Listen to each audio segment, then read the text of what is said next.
Senhor nosso Deus e Pai,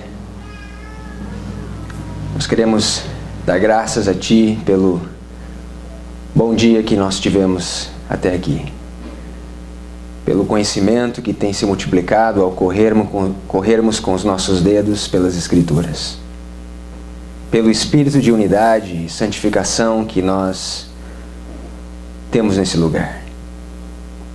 Sabemos que através do Teu Espírito, somente através do Espírito, essa unidade é possível. Sentimos que o Senhor tem feito chover justiça sobre nós. E oramos nessa tarde que, ao encerrarmos os estudos do dia, mais uma vez o Senhor venha se manifestar em nosso meio. E que possamos conhecer e prosseguir conhecendo, porque a Tua saída como a alva é certa. E o Senhor virá e fará chover justiça sobre nós. Abra os nossos olhos, circuncida o nosso coração, para que não tenhamos um coração rebelde, cheio de ideias pré-concebidas, mas possamos aceitar o testemunho ou o conselho da testemunha fiel, que vem muitas vezes como uma espada de dois gumes, que divide as multidões, que divide a alma. Que o Senhor nos guie em toda a verdade, porque a Tua palavra é a verdade. E que ao céu declarar a Tua justiça, que nós possamos ver a Tua glória. É a minha oração em nome de Jesus. Amém.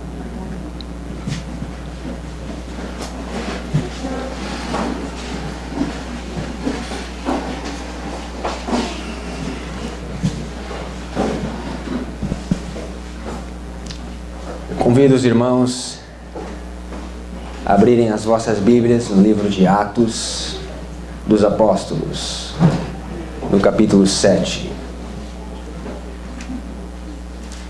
Atos dos Apóstolos, capítulo 7.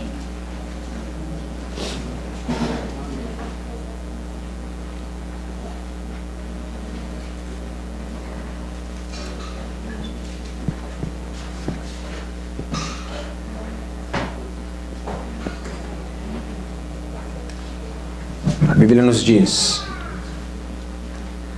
em Atos capítulo 7, começando no verso 17.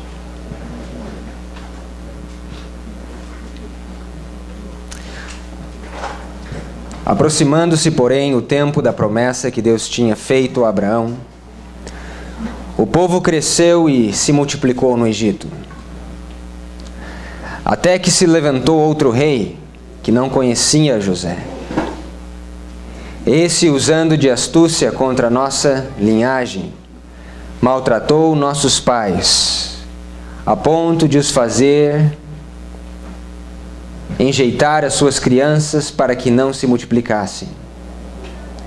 Nesse tempo, nasceu Moisés, e era muito formoso, e foi criado 3 meses em casa de seu pai. Notem que Moisés, ele nasceu num tempo determinado. A Bíblia diz, nesse tempo nasceu Moisés. Que tempo determinado foi esse em que Moisés aparece na cena dessa história? Notem no verso 17.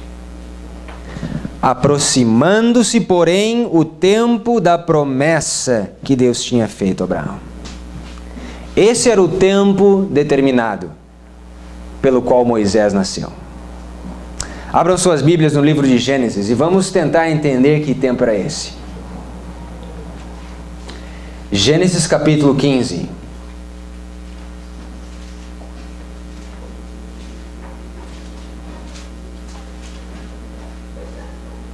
Gênesis, no capítulo 15.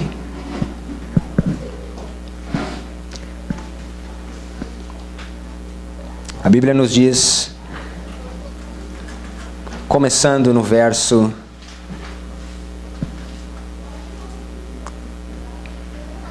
13. Vamos ler o verso 13. Então disse Abraão: saibas que de certo peregrina será a tua descendência em terra alheia, e será reduzida à escravidão, e será afligida por 400 anos. Nós, como adventistas do sétimo dia, nós sabemos que essa foi uma profecia de tempo que Deus deu a Abraão, referente à sua descendência em terra alheia, tendo que servir e tendo que sofrer perseguição durante 400 anos. Mas notem o que o livro de Êxodo, capítulo 12, notem o que o livro de Êxodo nos diz.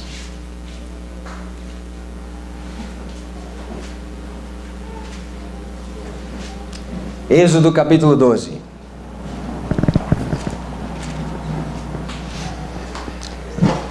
Êxodo capítulo 12, verso 40.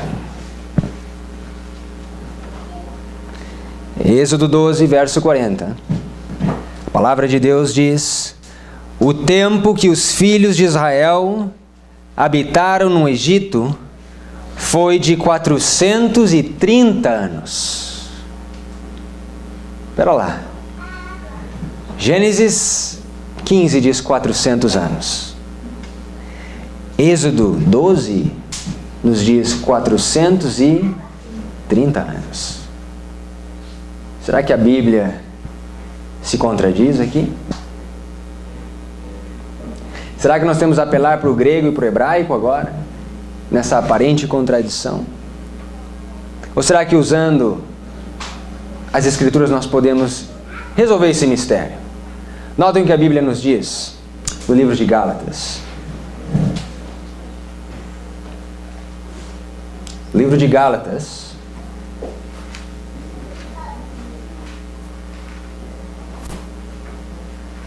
Gálatas, capítulo 3.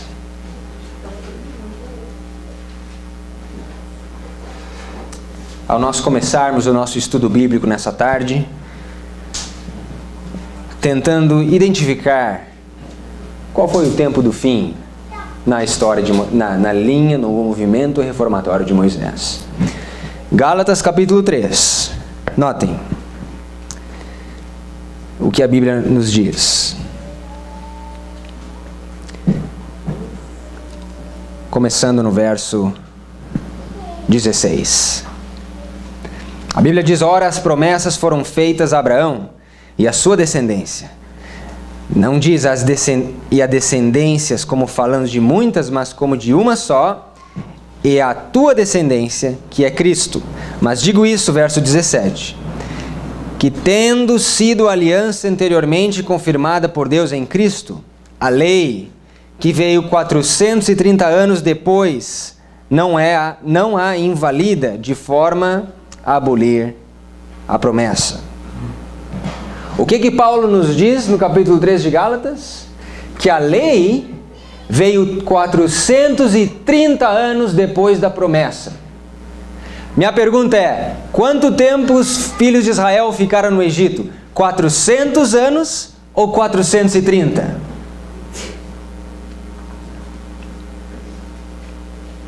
Vou fazer a pergunta de novo.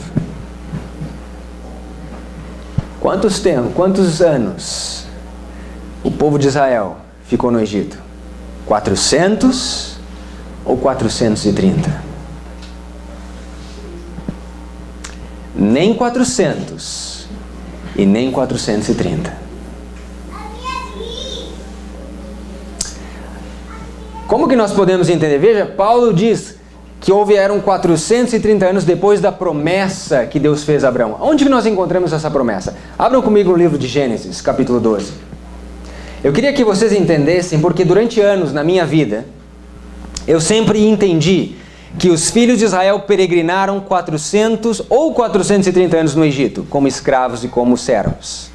Quando isso não é verdade, quando isso não aconteceu. Vocês estão vendo, muitas vezes nós simplesmente duplicamos coisas que nos foi dito sem realmente entender as Escrituras. E por muitos anos da minha vida eu dupliquei essa ideia de que eles ficaram como escravos na terra do Egito 400 ou 430 anos, quando na verdade não foi esse tempo. Quantos aqui acreditavam dessa forma? Grande parte. Porque é isso que nos é ensinado. Notem Gênesis. Gênesis capítulo 12. No verso 1. A Bíblia diz: ora, o Senhor disse a Abraão: sai-te da tua terra, da tua parentela e da casa de teu pai, para a terra que eu te mostrei. E far-te-ei uma grande nação, e abençoar-te-ei, e engrandecerei o teu nome. E tu serás uma bênção, e abençoarei os que te abençoarem, e amaldiçoarei os que te amaldiçoarem. E em ti serão benditas todas as famílias da terra. Assim partiu Abraão com o Senhor, como o Senhor lhe tinha dito, e foi Ló com ele, e era Abraão de idade de 75 anos, quando saiu de Harã. Aqui está a promessa que Paulo se refere. A partir dessa promessa, você conta 430 anos e você chega ao Sinai, onde Deus recebeu a lei, onde o povo de Israel recebe a lei de Deus. Portanto, não é possível que o povo tivesse 430 anos no Egito, muito menos 400 anos no Egito. Porque a promessa foi dada para Abraão em Gênesis capítulo 12. Como é que nós podemos entender isso? Por uma questão de tempo, eu coloquei na apostila uma citação do apêndice de Patriarcas e Profetas, e eu queria ler para vocês. Essa citação, como a maioria das citações mais preciosas que o Espírito de Profecia tem, não se encontra em português. E para aqueles que têm acompanhado os nossos estudos, é uma lástima e é uma vergonha nós não termos citações importantíssimas, manuscritos importantíssimos traduzidos na língua portuguesa. Enquanto nós gastamos tempo em publicando compilações como a Igreja Remanescente, onde nós pegamos parágrafos de vários livros e montamos o que nós queremos, aquilo que agrada os nossos ouvidos, nós devíamos gastar mais tempo traduzindo as Review and Heralds, os Signs of the Times, os artigos na sua íntegra, e não tendenciosas compilações, que você arranja os parágrafos da forma que convém o teu ouvido. Eu não sou contra compilações, irmãos, não me entenda mal, mas quando você lê compilações, você tem que ter esse discernimento de que quando você encontra algo que, opa, isso aqui parece não soa bem, como responsabilidade, como um bom estudante das profecias, você tem que voltar no original. Você tem que entender o que ela estava falando no original.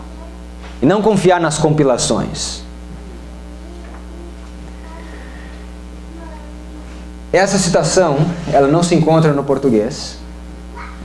Nós traduzimos, página 18. Primeira citação da linha de Moisés. Veja o que o livro Patriarcas e Profetas, isso aqui está no apêndice.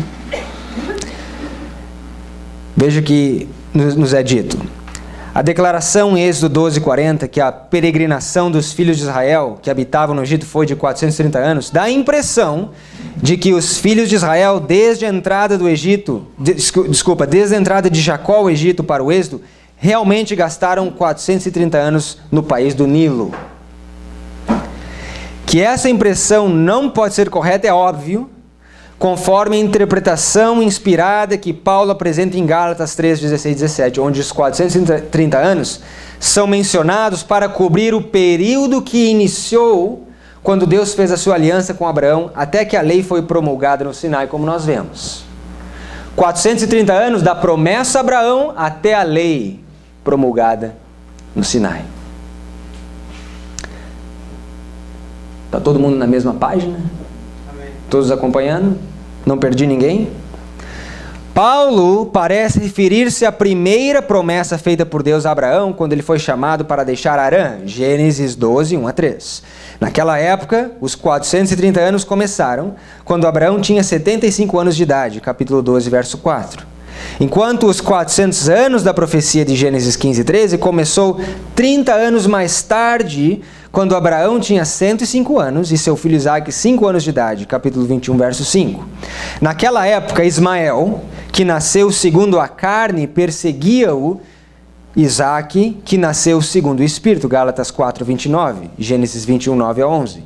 Iniciando um momento de aflição da semente de Abraão, que de forma interminente continuaria até o tempo do êxodo. Então veja, os 430 anos começam na promessa, quando os 430 anos começam na perseguição que Isaque e Abraão começam a ter, começando por Ismael. Só que não foi só Ismael que perseguiu Isaque. Notem, Isaque não tinha apenas problemas com o seu meio-irmão Ismael, mas também com os filisteus, Gênesis 26, 15, 20 e 21. Jacó fugiu de Esaú para salvar sua vida, Gênesis 27, 41 e 43. E mais tarde de Labão, Gênesis 31, 21. E em seguida esteve novamente ameaçado por Esaú, Gênesis 32, verso 8. José foi vendido como escravo por seus irmãos, Gênesis 37, 28, e os filhos de Israel eram oprimidos pelos egípcios por muitas décadas, Gênesis 1, 14. Desculpa, Êxodo 1, 14. O tempo entre o chamado de Abraão e a entrada de Jacó para o Egito foi de 215 anos. O tempo do chamado de Abraão, Gênesis 12, 1 a 3. Até a entrada de Jacó no Egito. Lembram da fome que teve no Egito? E Jacó teve que vir ao Egito com a sua semente, quando José era governador. 215 anos. Sendo o total de 25 anos que se encontra entre o chamado de Abraão e o nascimento de Isaque. 60 anos que se encontra entre o nascimento de Isaque e o nascimento de Jacó. A idade de Jacó no momento da sua imigração para o Egito. Isso deixa os restantes dos 215 anos, dos 430, como o tempo real que os hebreus passaram no Egito. Então a pergunta é, quanto tempo o povo ficou no Egito como escravos? 215 anos. Aí você pode se perguntar, por que Êxodo 15 ou Êxodo 12, 40, por que Êxodo 12, 40 nos diz que eles ficaram 430 anos no Egito? Notem. Veja o que nos é dito aqui. Assim, os 430 anos de Êxodo 12, 40 inclui a permanência dos patriarcas em Canaã, bem como a sua estadia no Egito. Uma vez que no tempo de Moisés, a Palestina era parte do Império Egípcio, portanto Canaã era parte do Império Egípcio naquela época. Os tradutores da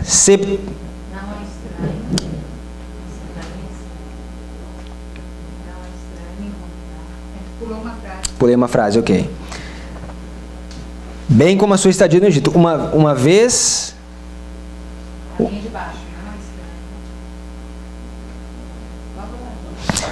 Não é estranho encontrar um autor desse período incluindo Canaã no termo Egito. Então, pelo fato de Canaã ser parte do Império Egípcio, quando os tradutores escreveram o livro de Êxodo, eles incluíram Canaã como parte do Império Egito. Porquanto, durante a perseguição que eles tiveram por Ismael, pelos filisteus, por Esaú, sendo perseguidos em Canaã, isso fazia parte da aflição e da servidão que eles teriam que sofrer. Ou isso fazia parte do Egito. Você pode acabar de ler o texto depois. Mas o que eu quero colocar para vocês é que Moisés, ele nasceu num tempo determinado. Num tempo que Deus estava preparado para libertar o povo de Israel da escravidão. Portanto, Moisés, ele nasce no tempo do fim para aquela geração. E nós vamos ver que cada movimento reformatório tem um tempo determinado chamado tempo do fim. Tempo do fim. Antes do tempo do fim, entretanto, existe um período de grandes trevas. Antes do tempo do fim, há um período de trevas. E eu pergunto para vocês, essa é fácil, porque todos nós sabemos o que significa o povo ter ficado 215 anos no Egito. O que eles ficaram fazendo no Egito? Estavam numa terra de liberdade, onde eles podiam adorar a Deus segundo a sua própria consciência? Ou era uma terra de escravidão, de cativeiro, de perseguição? Abram comigo em Êxodo, capítulo 20. Antes do tempo do fim, em todos os movimentos reformatórios você encontra um período de trevas. E esse período de trevas, irmãos, não está associado com os filisteus ou com os babilônicos. É um período de trevas dentro da igreja de Deus, dentro do povo de Deus. Os israelitas, os hebreus nessa época, os descendentes de Israel, Jacó, estavam em trevas espirituais. Por quê? Porque estavam no Egito. E lá no Egito, eles não podiam adorar a Deus de acordo com a sua própria consciência. Eles se esqueceram dos fundamentos da nossa fé. Deixaram o fundamento e as colunas da fé. A voz dos profetas foi calada. E começaram a se engajar em espiritualismo, idolatria, educação egípcia, comida egípcia, música egípcia, etc. Êxodo capítulo 20, verso 1. Então falou Deus todas essas palavras, dizendo: Eu sou o Senhor teu Deus, que te tirei da terra do Egito, da casa da servidão. A casa do Egito é a casa da servidão. Veja o que Deuteronômio, capítulo 4, nos diz. Deuteronômio, capítulo 4.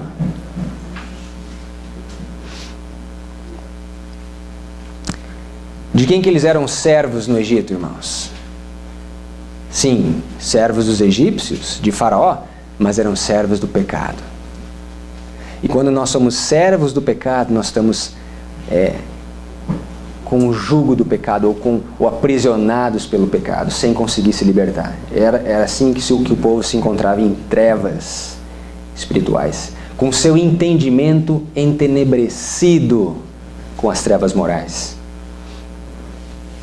Deuteronômio capítulo 4, verso 20, a Bíblia diz: Mas o Senhor vos tomou e vos tirou da fornalha de ferro do Egito, para que lhe sejais por o povo hereditário, como nesse dia se vê. A Bíblia compara o Egito a uma fornalha de ferro. O que sai da fornalha quando você acende fogo? O que sai quando você coloca fogo numa fornalha? O que sai por cima da fornalha? Fumaça. O que essa fumaça causa? Vejam comigo em Apocalipse, capítulo 9. Apocalipse, capítulo 9. Apocalipse 9. Eu quero dizer para você já desde agora, o estudo dos movimentos reformatórios é algo que é extremamente amplo, extremamente complexo. Quanto mais você mexe, mais luz aparece. Nós estamos condensando um estudo de quase 3 horas em 1 hora. Nós estamos fazendo só uns highlights nos principais pontos, lançando a semente da curiosidade santificada para que vocês possam ir estudar no tempo de vocês. Apocalipse 9, verso 2. E abriu o poço do abismo e subiu fumaça do poço, como fumaça de uma grande fornalha. Então da fornalha sai fumaça. E a fumaça do poço escureceu o sol e o ar. O que a fumaça faz, irmãos? Ela escurece. As trevas. A mente estava entenebrecida, estava enfumaçada com as trevas morais, enquanto eles estavam no Egito. Eles não podiam adorar a Deus, não podiam sacrificar a Deus, porque os egípcios eram panteístas, eles achavam que trabalho dos pastores era uma abominação. Eles não podiam guardar os mandamentos de Deus, inclusive o sábado, porque eles estavam sobre as orientações de Faraó. Não podiam adorar conforme a sua própria consciência. Mas Deus tinha um plano. Moisés nasceu no tempo determinado para ser o libertador de Israel. Voltem comigo em Atos capítulo 7.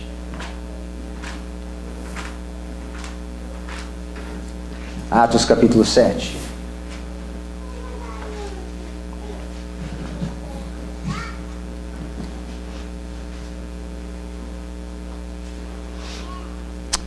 Notem o que a história continua nos dizendo.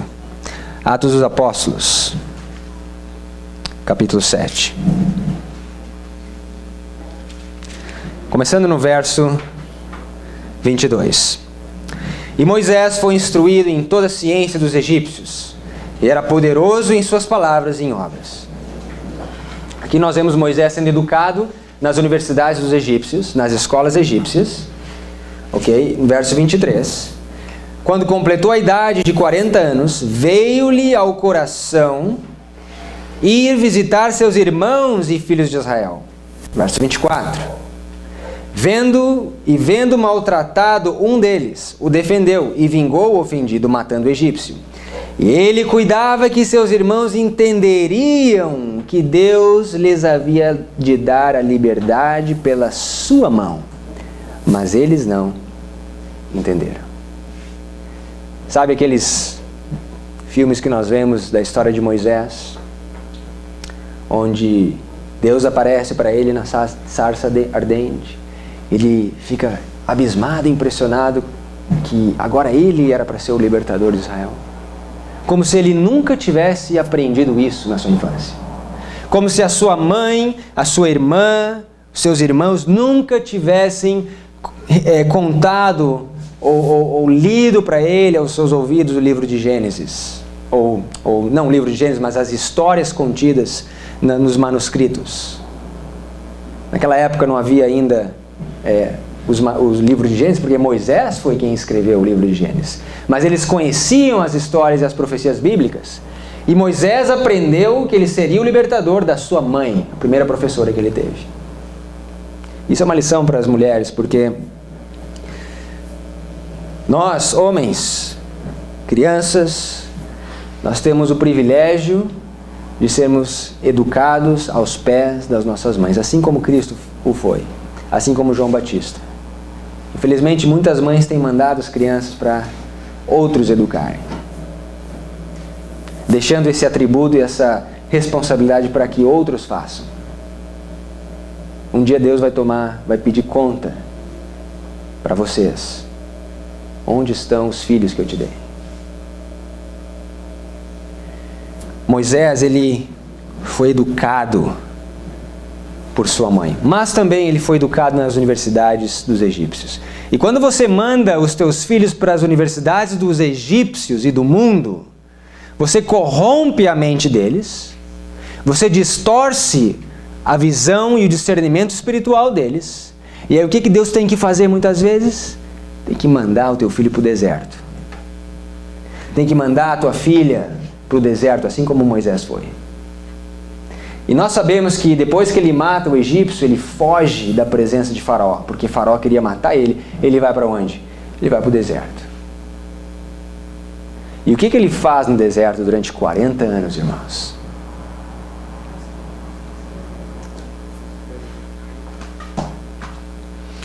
Abram comigo a apostila na página 19.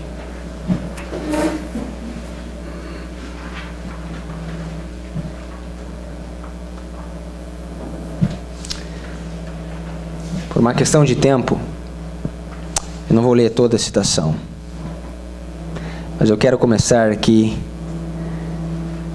no primeiro parágrafo.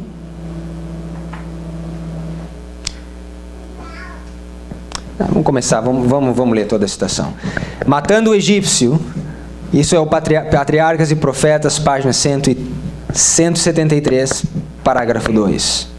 Patriarcas e Profetas 173.2.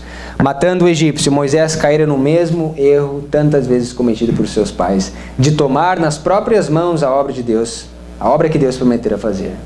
Não era vontade de Deus libertar o seu povo pela guerra, como Moisés pensava, mas pelo próprio grande poder, para que a glória que lhe fosse atribuída a ele tão somente. Todavia, mesmo este ato precipitado foi ainda encaminhado por Deus a fim de cumprir seu propósito. Moisés não estava preparado para a sua grande obra. Tinha ainda de aprender a mesma lição de fé que havia ensinado a Abraão e Jacó, de não confiar na força e sabedoria humana, mas no poder de Deus para o cumprimento de suas promessas. Quantas vezes nós hoje dependemos de sabedoria humana, mandamentos de homens, preceitos de homens? Dependemos de que outros possam nos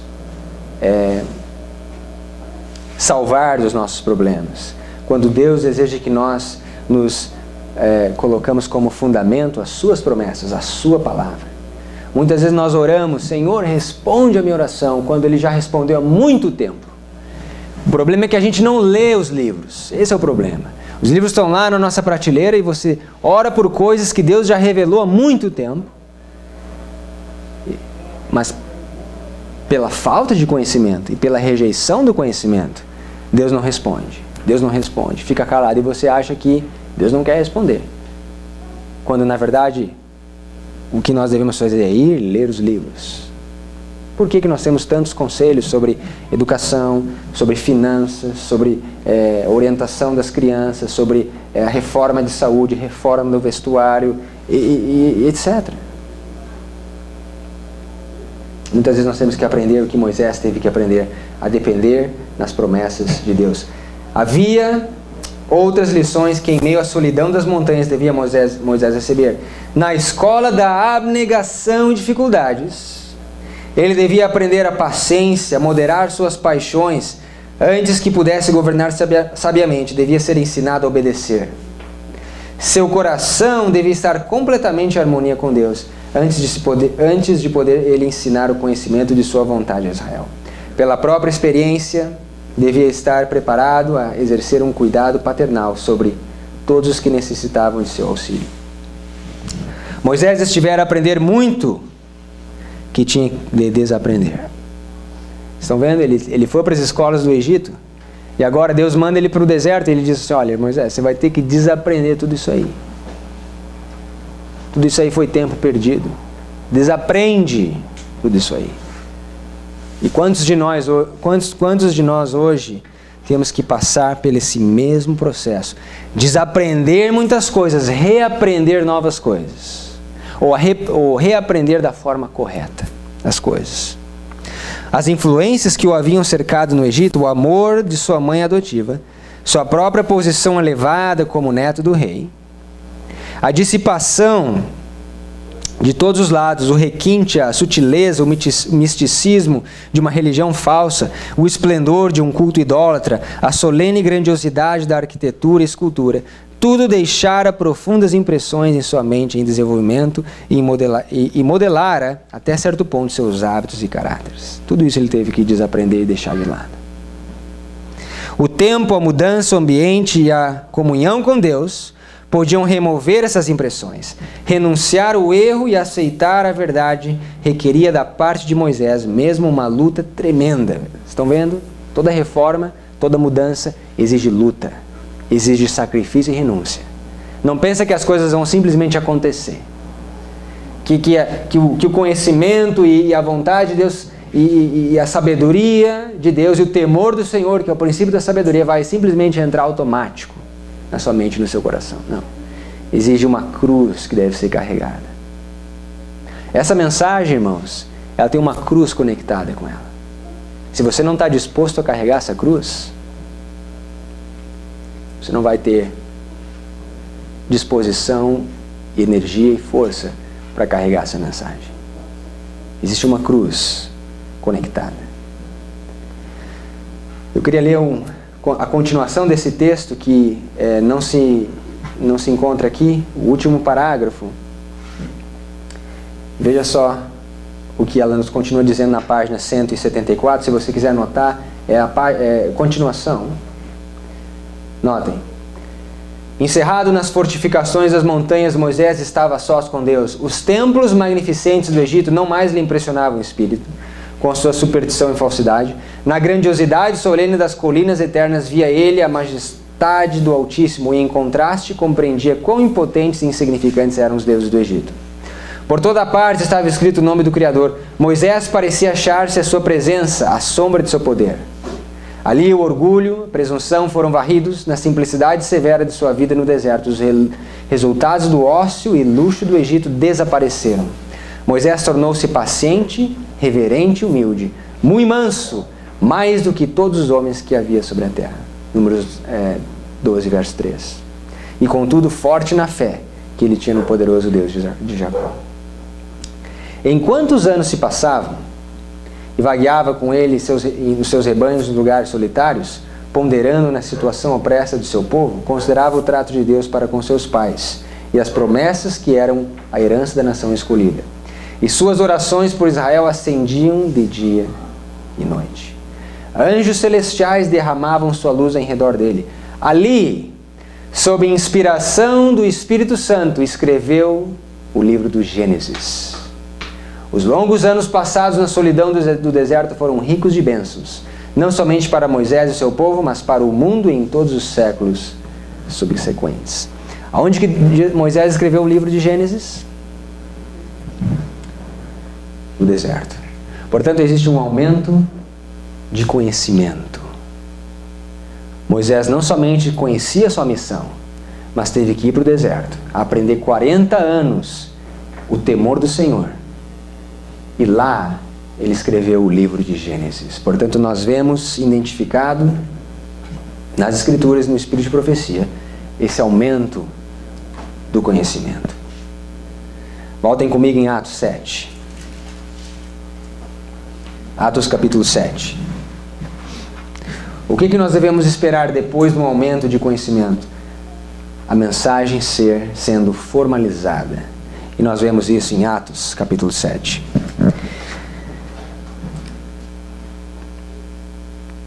A Bíblia nos diz, verso 30. E completados 40 anos, apareceu-lhe o anjo do Senhor no deserto do Monte Sinai, numa chama de fogo no meio de uma sarça. Então Moisés, quando viu isso, se maravilhou da visão, e aproximando-se para observar, foi-lhe dirigida a voz do Senhor, dizendo: Eu sou o Deus de teus pais, o Deus de Abraão e o Deus de Isaque, e o Deus de Jacó. E Moisés, todo trêmulo, não ousava olhar.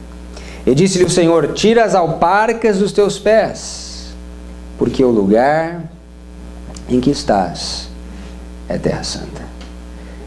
Tenho visto atentamente a aflição do meu povo que está no Egito, e ouvi os seus gemidos, e desci a livrá-los. Agora, pois, vem, enviar-te-ei ao Egito. A este Moisés, a qual havia negado, dizendo que te constituiu príncipe e juiz, a este enviou Deus como príncipe libertador, pela mão do anjo que lhe aparecera na sarça. Nós sabemos que esse anjo foi o próprio Cristo. Cristo constitui ou formaliza a mensagem, fazendo de Moisés o príncipe e o libertador de Israel. E nós vemos as alparcas nessa história. Por que você acha que nós vemos as alparcas? Deus dizendo: Moisés, tira as alparcas dos teus pés, porque a terra onde estás é terra santa. O que significa as alparcas, ou os sapatos, ou as sandálias? Abram comigo rapidamente no livro de Efésios. Amém? Escuto alguns dando já a resposta. Efésios capítulo 6. Efésios capítulo 6. Verso 15. Verso 14. Estais, pois, firmes, tendo cingido os vossos lombos com a verdade, e vestida a couraça da justiça, e calçado os pés na preparação do evangelho da paz.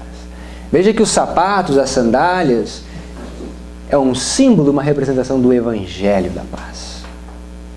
A Bíblia diz em Isaías 52, quão formosos são os pés sobre os montes do que anuncia as boas novas.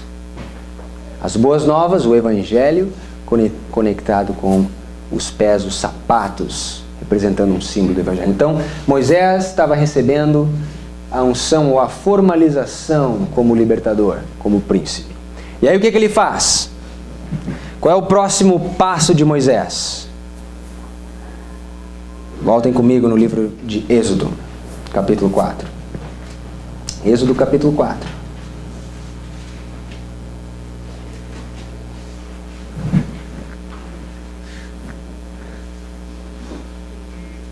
E tudo isso que nós estamos vendo na história de Moisés, irmãos, nós vamos ver vez após vez sendo repetido. Êxodo capítulo 4, verso 18, a Bíblia diz: Então foi Moisés e voltou para Jetro, seu sogro, e disse-lhe: Eu irei agora e tornarei aos meus irmãos que estão no Egito, para ver se ainda vivem. Disse, pois, Jetro a Moisés: Vá em paz. Disse também o Senhor a Moisés em Midian: Vai e volta para o Egito, porque todos os que buscavam a tua alma morreram. Tomou, pois, Moisés sua mulher e seus filhos e os levou sobre um jumento e tornou à terra do Egito. E Moisés tomou a vara de Deus na sua mão. E disse o Senhor a Moisés: Quando voltares ao Egito, atenta que faças diante de Faraó todas as maravilhas que tenho posto na tua mão. Mas eu lhe endurecerei o coração, para que não deixe ir o povo. Então dirás a Faraó: Assim diz o Senhor de Israel, assim diz o Senhor: Israel é meu filho, meu primogênito. E eu tenho dito: Deixa ir o meu filho, para que me sirva, mas tu recusaste deixá-lo ir. Eis que eu matarei o teu filho e o teu primogênito. E aconteceu no caminho, numa estalagem, que o Senhor encontrou e o quis matar. Então Zípora tomou uma pedra aguda e circuncidou o prepúcio de seu filho e lançou aos seus pés e disse: Certamente és um esposo sanguinário. E desviou-se dele. Então ela disse: Esposo sanguinário, por causa da circuncisão. Por que vocês acham que um anjo do Senhor veio para matar Moisés? Pois ele tinha recém sido estabelecido, formalizado como príncipe libertador. Agora esse anjo vem do céu, pronto e disposto a matar o príncipe libertador do povo de Israel. Por quê? Sabe, Moisés esqueceu de fazer algo extremamente importante. Ele esqueceu de circuncidar o seu filho. O que representava a circuncisão? Abram comigo no livro de Romanos. Romanos capítulo 4.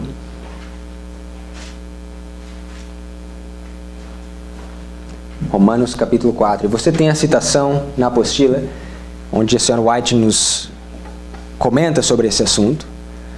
Por causa de Zípora, por causa da sua mulher, Moisés deixou de circuncidar o seu filho.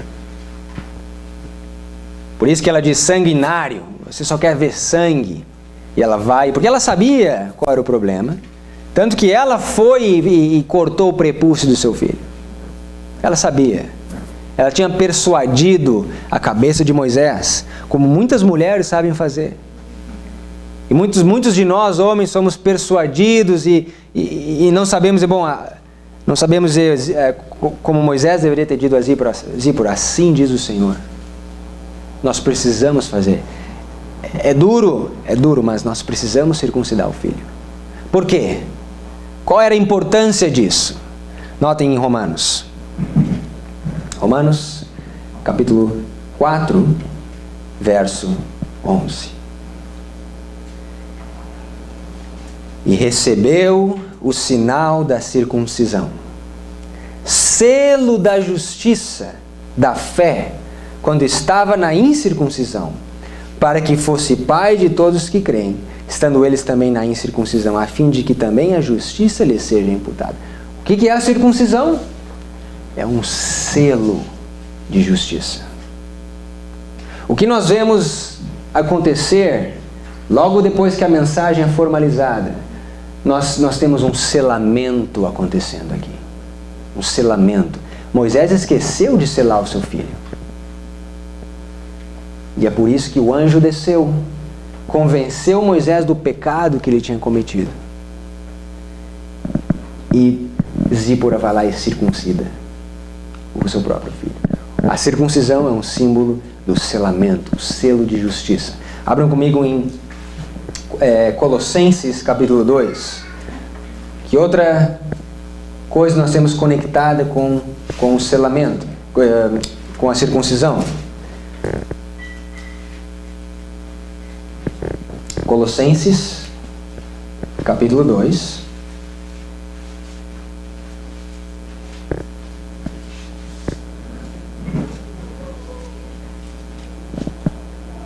Notem que a Bíblia diz, começando no verso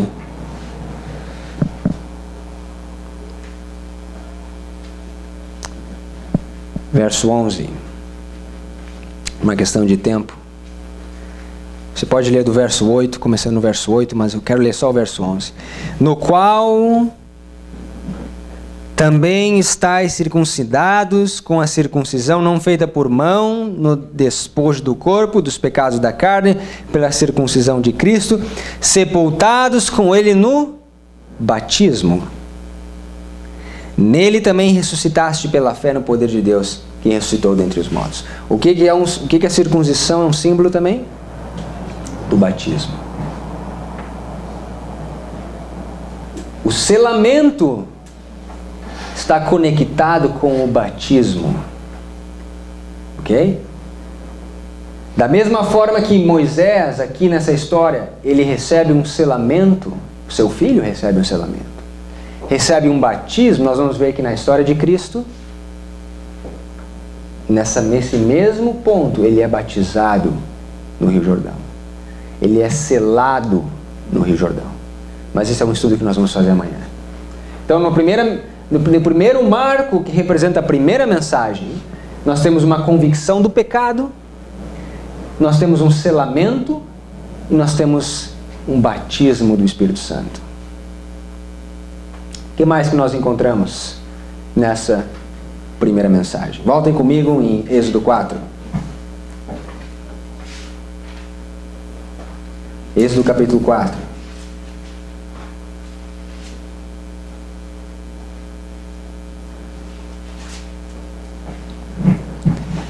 Notem o que acontece logo depois que Zípora circuncida o prepúcio de seu filho e eles continuam o caminho. Notem no verso 27. Disse o Senhor a Arão: vai ao deserto e ao encontro de Moisés. Ele foi. Encontrou-o no monte de Deus e beijou-o. Relatou Moisés a Arão todas as palavras do Senhor com que o enviara e todos os sinais que lhe mandara. Então foram Moisés e Arão e ajuntaram todos os anciãos dos filhos de Israel. Que outras coisas que nós vemos aqui? Nós vemos um ajuntamento dos anciãos. Sempre no primeiro marco, na primeira mensagem, nós temos um ajuntamento começando. Mas o que mais nós vemos? A Bíblia diz no verso 28, para Moisés mostrar todos os sinais que Deus lhe mandara. Que sinais foram esses? Se você volta no capítulo 4, nós não vamos ler por uma questão de tempo, mas esses são 3 sinais. 3 sinais. O cajado se transformando em serpente, a mão ficando leprosa e a água ficando em sangue. Esse é um outro estudo, mas esses 3 sinais representam as 3 mensagens angélicas. O sinal. Abram comigo em Salmo 74. O que representa esses sinais? Salmo 74.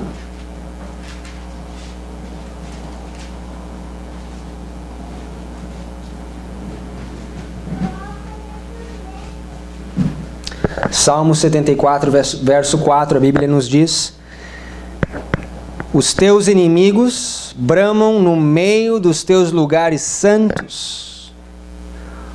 Põe neles as suas insígnias por sinais. O que são sinais na Bíblia? São insígnias. Ok? Todos conseguem ver isso? Sinais é a mesma coisa que insígnias. O que são insígnias? Salmos capítulo 60. Salmos capítulo 60. Notem. Salmos capítulo 60. Verso 1. Ó Deus, tu nos rejeitaste, tu nos espalhaste, tu te indignaste, ó, volta-te para nós.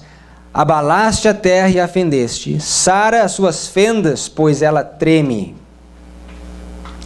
Fizeste ver ao teu povo coisas árduas, fizeste-nos beber vinho do atordoamento.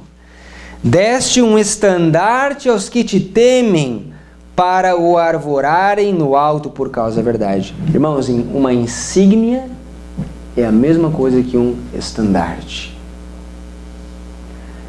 Quando os exércitos romanos, os exércitos da Pérsia, os exércitos gregos, eles marchavam no campo de batalha, eles levavam insígnias ou estandartes avisando que tropa eles pertenciam. Uma insígnia representa um estandarte. Que estandarte foi esse que Deus deu aos que o temem? Notem a pergunta. Existe um grupo que teme a Deus e a esse grupo Deus dá estandartes. Que mensagem que nos diz: temei a Deus e dai-lhe glória, porque é vinda a hora do seu juízo.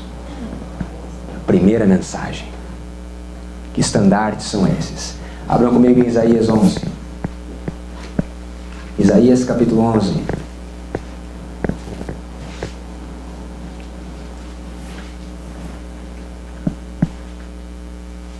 Misericórdia. Isaías capítulo 11. Notem, verso 10.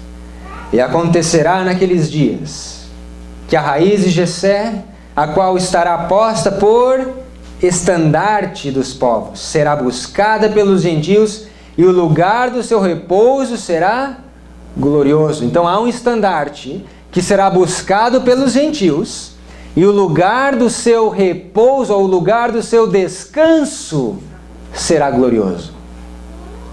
Repouso, descanso. Assim diz o Senhor: ponde-vos nos caminhos e vede, e perguntai pelas antigas veredas qual é o bom caminho, e andai por ele, e acharás o quê? Descanso para as vossas almas. Que estandarte é esse? As veredas antigas. Jeremias 6,16.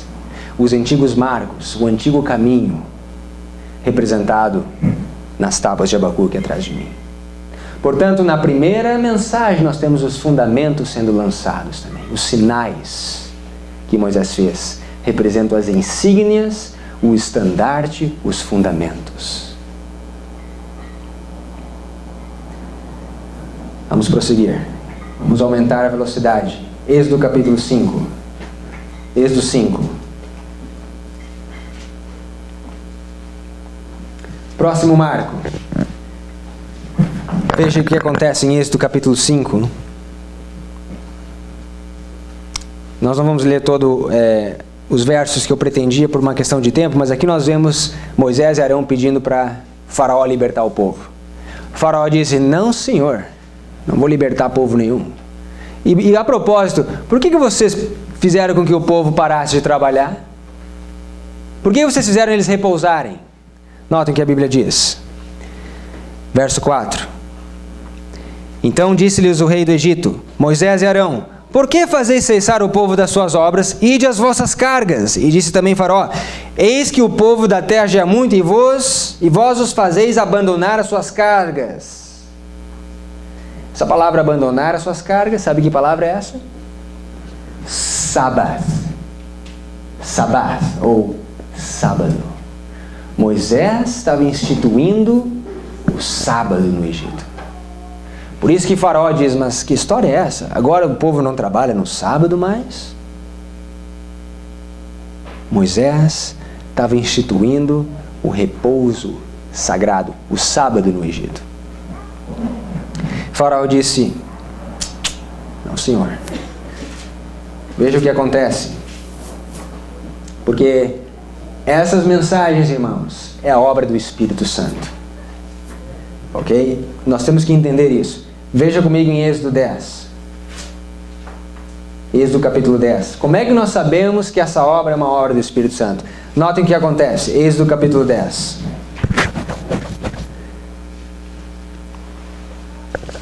Verso 16. Então Faraó se apressou a chamar a Moisés e Arão e disse, pequei contra o Senhor vosso Deus e contra vós. Como que Faraó chegou a essa conclusão? Pequei contra o Senhor.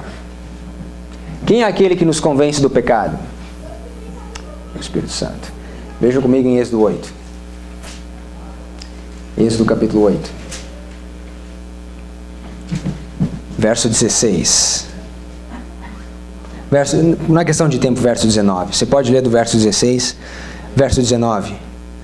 Então disseram os magos a Faraó, isto é o dedo de Deus.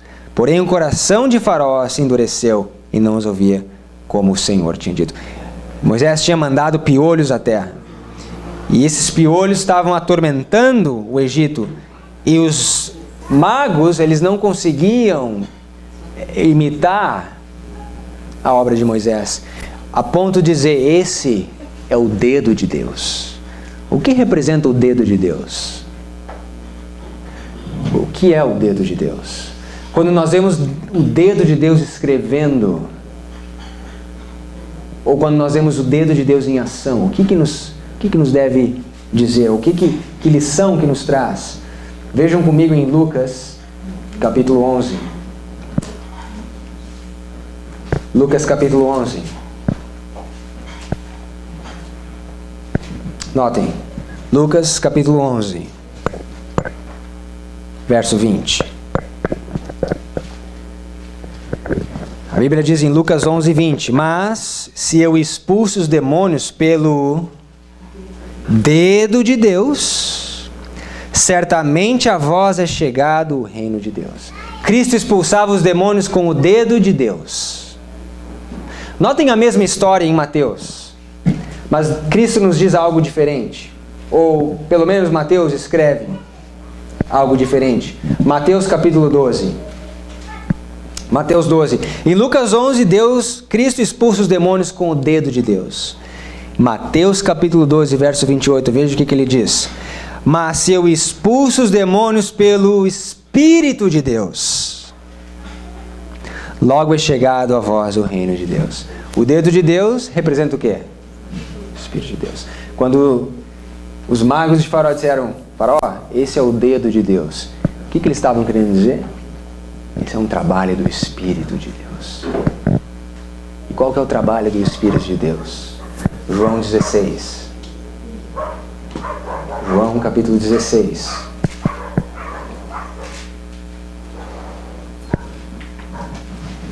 João capítulo 16, verso 7. João 16, 7. Todavia digo-vos a verdade, que vos convém que eu vá, porque se eu não for, o Consolador não virá a vós, mas quando eu for, vou-lo enviarei. E quando ele vier, convencerá o mundo do pecado, da justiça e do juízo. Se esse aqui é o trabalho do dedo de Deus, do Espírito de Deus, nós temos que ter pecado, a justiça e o juízo. Facilmente nós vimos o pecado, quando o anjo veio e convenceu Moisés do seu pecado. Mas como nós podemos ver a justiça de Deus sendo manifestada quando os inimigos, quando o Faraó começa a perseguir o povo por causa do sábado, por causa da lei de Deus? Abram comigo rapidamente em Salmos, capítulo 119. Salmos 119.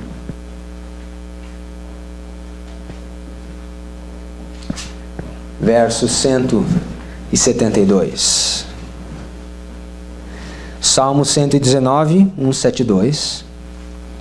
A Bíblia nos diz: a minha língua falará da tua palavra, pois todos os teus mandamentos são o quê?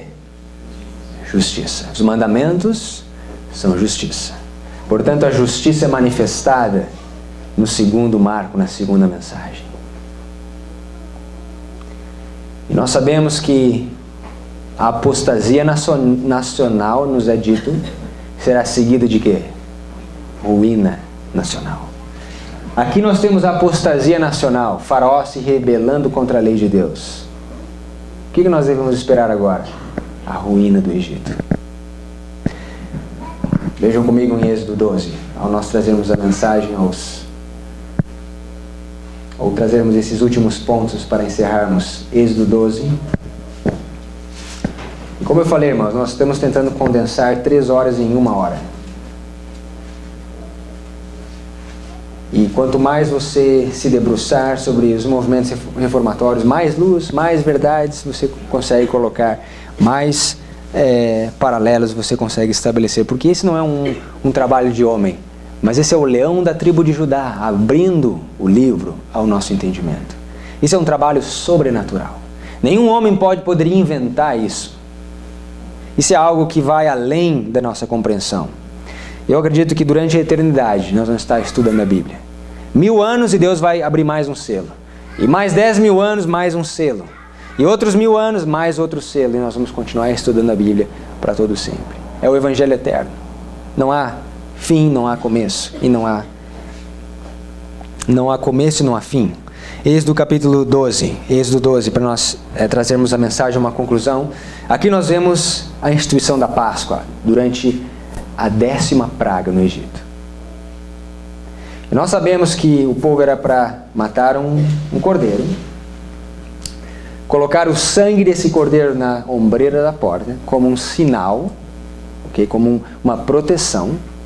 Eles eram para assar o cordeiro, não cozinhar, assar o cordeiro no fogo. Por que, irmãos? Assar no fogo?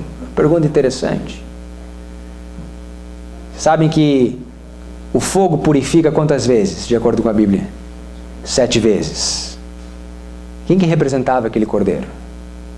Cristo. Vocês sabem quantas vezes Cristo foi julgado antes de ser condenado à cruz? 7 vezes. Tinham que assar. E eles tinham que comer com ervas amargas. Porque o livro é doce, mas ele produz uma experiência amarga. Lembra do maná que nós falamos hoje de manhã? O maná era doce como mel, como bolos de mel. Cristo diz, eu sou o pão da vida. E aquele maná apontava para mim, mas ao você comer o maná, ele é doce na boca, mas ele causa o quê? Amargura no estômago. Quando nós vemos que a nossa vida não está de acordo com as Escrituras. Quando nós vemos que nós temos que mudar, que nós temos que sofrer oposição, perseguição. Muito mais temos a temer de dentro do que de fora. Todas essas lições contidas no capítulo 12 de Êxodo, mas o que acontece? Veja comigo no verso 29. E aconteceu que à meia-noite o Senhor feriu todos os primogênitos da terra do Egito, desde o primogênito de Faraó, que se sentava no seu trono, até o primogênito do cativo que estava no cárcere, e todos os primogênitos dos animais. O que nós vemos aqui? Juízo. O juízo de Deus caindo sobre a terra do Egito. Verso 30. Faraó levantou-se de noite, e ele, todos os seus servos, e todos os seus egípcios, e havia o quê? Um grande clamor no Egito. Porque não havia em casa que não houvesse um morto. O que nós temos no Egito? Um grande clamor. Me pergunto, que grande clamor foi esse? Ou aonde que está apontando esse grande clamor? À meia-noite, um clamor da meia-noite.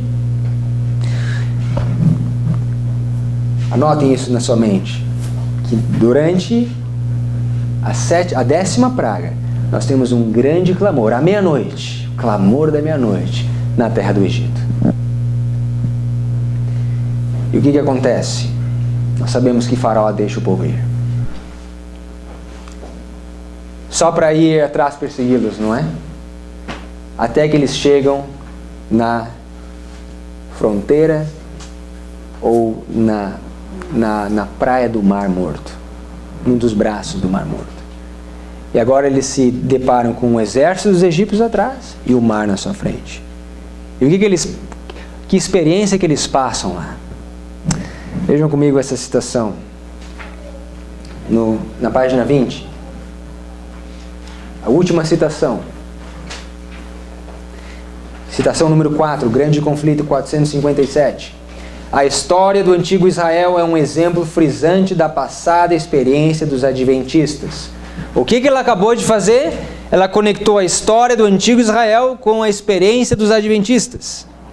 Deus guiou o seu povo no movimento adventista, assim como guiaram os filhos de Israel ao saírem do Egito. No grande desapontamento, fora provada a sua fé, como foi a dos hebreus no Mar Vermelho. O que os hebreus experimentaram no Mar Vermelho? Um grande desapontamento. Comparado ao grande desapontamento de 22 de outubro de 1844.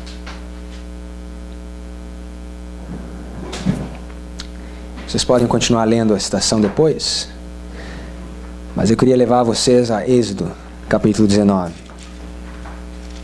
Nós vamos visitar Êxodo 19, Êxodo 32, o livro de Malaquias, e nós encerramos. Êxodo 19.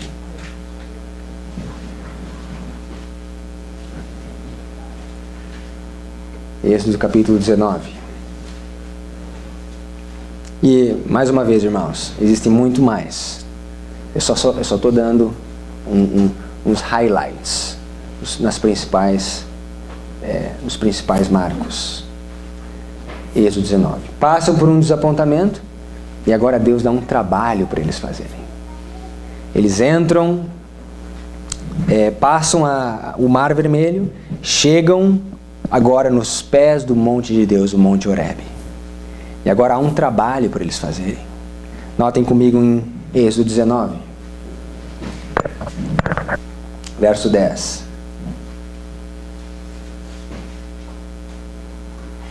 Disse também o Senhor a Moisés: vai ao povo e santifica-os hoje e amanhã, e lavem eles as suas roupas. Estejam prontos para o terceiro dia, porquanto no terceiro dia o Senhor descerá diante dos olhos de todo o povo sobre o monte Sinai.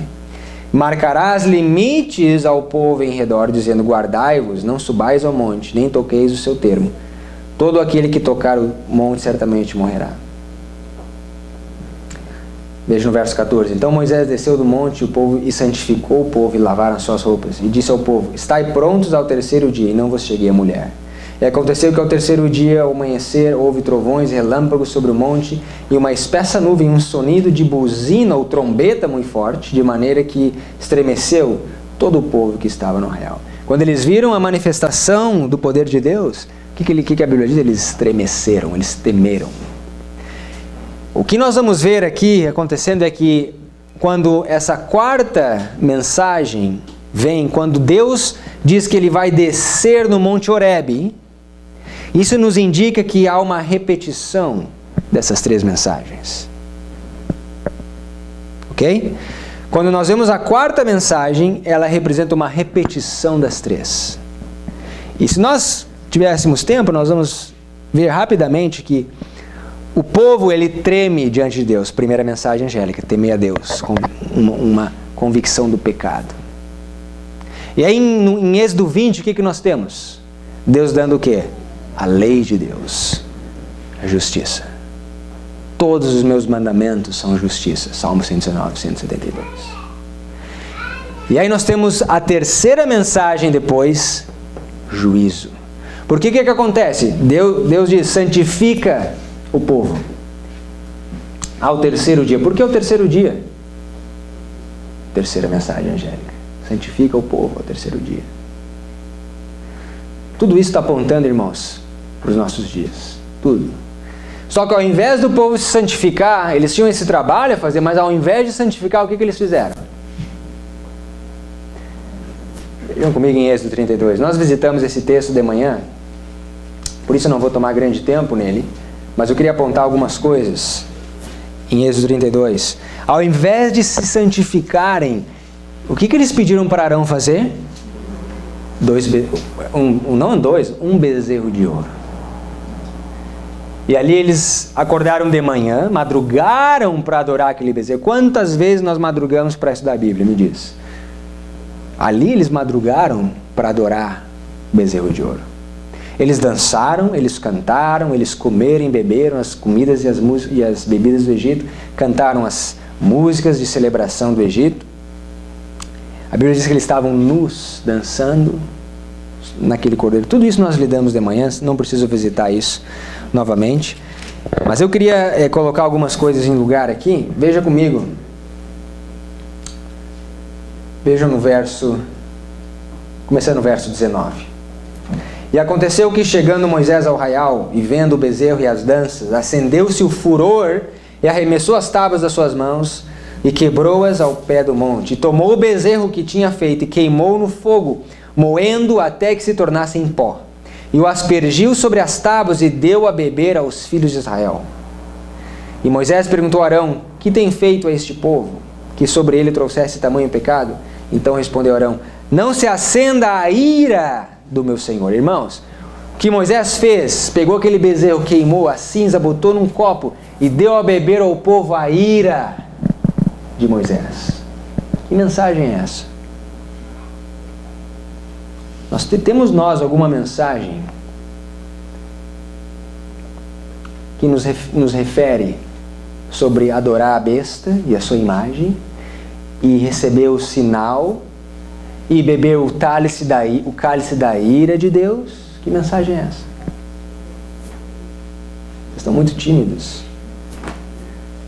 Apocalipse 14, verso 9. Seguiu-se o terceiro anjo, dizendo com grande voz: se alguém adorar a besta e a sua imagem, e receber o sinal na sua testa ou na sua mão, este também beberá o vinho da ira de Deus, que se deitou não misturado no cálice da sua ira, e será atormentado com fogo e enxofre diante dos santos anjos, diante do Cordeiro.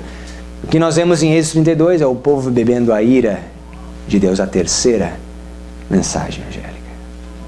Mas não foi todo o povo que bebeu. Veja em Êxodo 32, há um grupo fiel que não tomou parte da apostasia de Arão. Não voltou para o Egito. Não dançou, não cantou as músicas de celebração diante do bezerro de ouro. Êxodo 32. Êxodo 32, verso 25. E vendo Moisés que o povo estava despido, porque Arão havia deixado despir-se para a vergonha entre seus inimigos. Sabe, irmãos, a razão que nós temos as mulheres e os homens com saias curtas, com tops, com as coisas tudo aparecendo, por causa de Arões que nós temos hoje. Os líderes é que permitem. São os líderes que permitem essas coisas acontecerem, começando com o líder em casa, com o esposo, o sacerdote do lar. Vendo Moisés que haviam despido, verso 26, pôs-se em pé Moisés na porta do arraial e disse: quem é do Senhor, vem a mim. Então se ajuntaram a ele todos os filhos de Levi. E aí nós temos então um julgamento acontecendo. Qual foi a tribo que permaneceu fiel? Levi. Por quê? Por isso que eles foram estabelecidos como sacerdotes, porque eles permaneceram firmes no teste da imagem e da adoração da besta. Foi por isso que Deus colocou eles como sacerdotes. Temos nós um grupo especial que também vai passar por uma crise referente à imagem e à marca da besta, onde, se vencer, serão colocados como sacerdócio real no templo de Deus. Abram comigo em Malaquias para nós encerrarmos. Malaquias capítulo 3.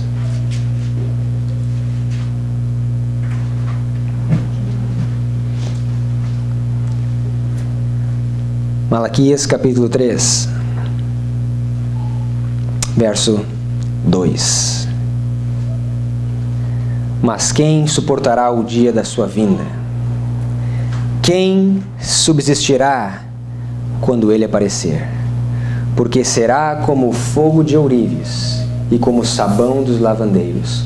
E assentar-se-á como fundidor e purificador da prata, e purificará os filhos de Levi, e os refinará como ouro e como a prata, e então o Senhor trarão ofertas em justiça. Da mesma forma que Cristo foi provado 7 vezes, os filhos de Levi vão ter que ser purificados 7 vezes. Muitos serão purificados, embranquecidos e provados. Os ímpios procederão impiamente e não entenderão, mas os sábios, esses entenderão. Os levitas são aqueles que conseguem subsistir no grande dia da tentação. Há uma pergunta: quem suportará o dia da sua vinda? Essa mesma pergunta é feita. Você não precisa virar lá, se você quiser anotar, Apocalipse 6,17. Porque é vindo o grande dia da sua ira, quem poderá subsistir? A mesma pergunta. Só que em Apocalipse nós temos, ao invés de ser os levitas, em Malaquias 3, a resposta é Apocalipse 7, os 144 mil. O sacerdócio real. Aqueles que vão servir de sacerdotes e ministros no santuário celestial. Portanto, essa é uma breve demonstração do movimento reformatório de Moisés. Vamos orar.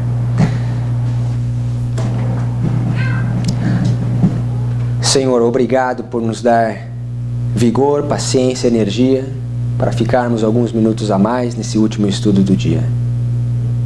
Pedimos que o Senhor venha nos continuar santificando na verdade e nos fundamente na verdade, intelectualmente, mas também espiritualmente, a fim de não sermos movidos.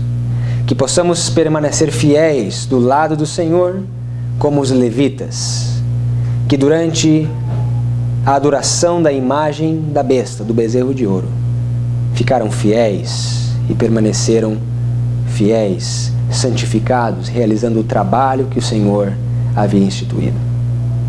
Que a lição que aprendemos hoje da história de Moisés, que vamos ver se repetindo ao longo dos movimentos reformatórios, possa realmente tomar parte no nosso pensamento e que possamos, ao meditar nela, aprender lições práticas para que continuemos crescendo no conhecimento e na graça, à medida e estatura do nosso Senhor Jesus. Dá-nos uma boa noite, que o Senhor continue conosco. É o que pedimos, em nome de Jesus. Amém.